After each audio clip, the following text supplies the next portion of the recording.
Lion is said to be the king of jungle. मगर क्यों? क्या शेर सबसे ताकतवर है? नहीं, हाथी सबसे ज़्यादा ताकतवर है। तो क्या वो सबसे तेज़ दौड़ता है? जी नहीं, चीता सबसे तेज़ है। क्या वो सबसे चालाक है? यहाँ भी जवाब नहीं है।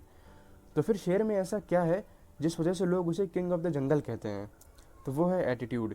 यही एटीट्यूड शेर को बाकी जानवरों से अलग करता है और उसे किंग ऑफ द जंगल बनाता है।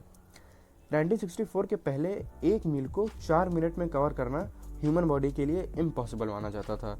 मतलब उस वक्त के लोगों का ये मानना था कि ह्यूमन बॉडी कैपेबल ही नहीं है 1 मील को 4 मिनट में पूरा करने के।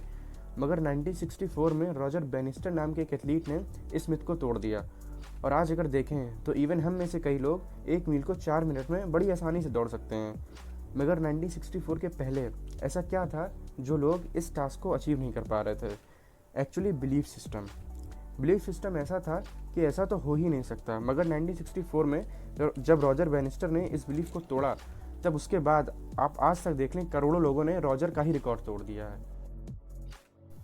तो hey guys, this is a boy AK, और आज की इस वीडियो में हम जानने वाले हैं कि क्या सचमुच में सिर्फ एटीट्यूड चेंज करने से हमारी लाइफ में फ़र्क पड़ता है या फिर ये सिर्फ एक मिथ है।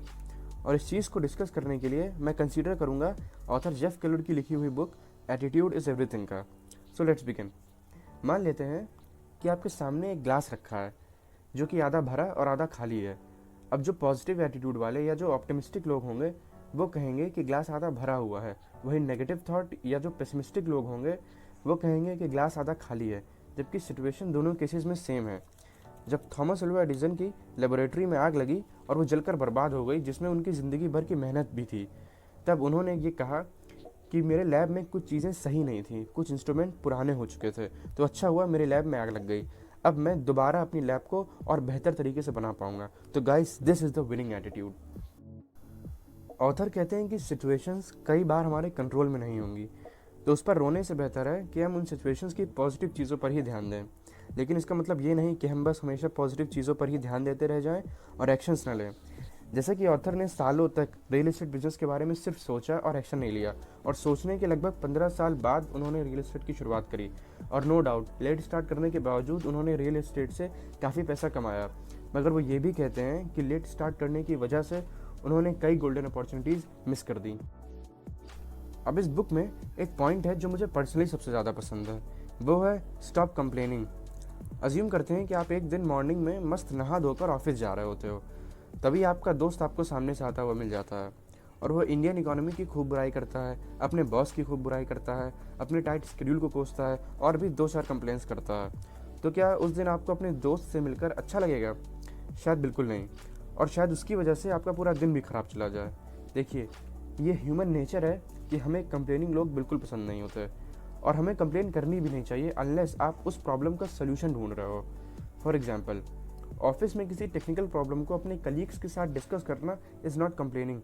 वहीं जो आपका दोस्त आपके साथ कर रहा था, तो वो तो भाई कंप्लेनिंग है, क्योंकि आप उस सोल्यूशन को सॉल्व नहीं कर सकते और ना ही आपका दोस्त आपसे सोल्यूशन मांग रहा था, तो वो तो बस कंप्लेन ही कर रहा था। एटीट्यूड चेंज करने से एक और स्किल इंप्रूव होती है, जो कि है कम्युनिकेशन स्किल। जैसे कि मैंने पिछली वीडियोस में भी बताया है कि टेक्निकल और मैनेजमेंट स्किल वालों की इज़्ज़त बहुत लिमिटेड होती है, लेकिन सोशल स्किल या मतलब जिसे हम कम्युनिकेशन स्किल भी कहते हैं, उनकी इज़्ज़त और डिमांड हमेशा रहेगी।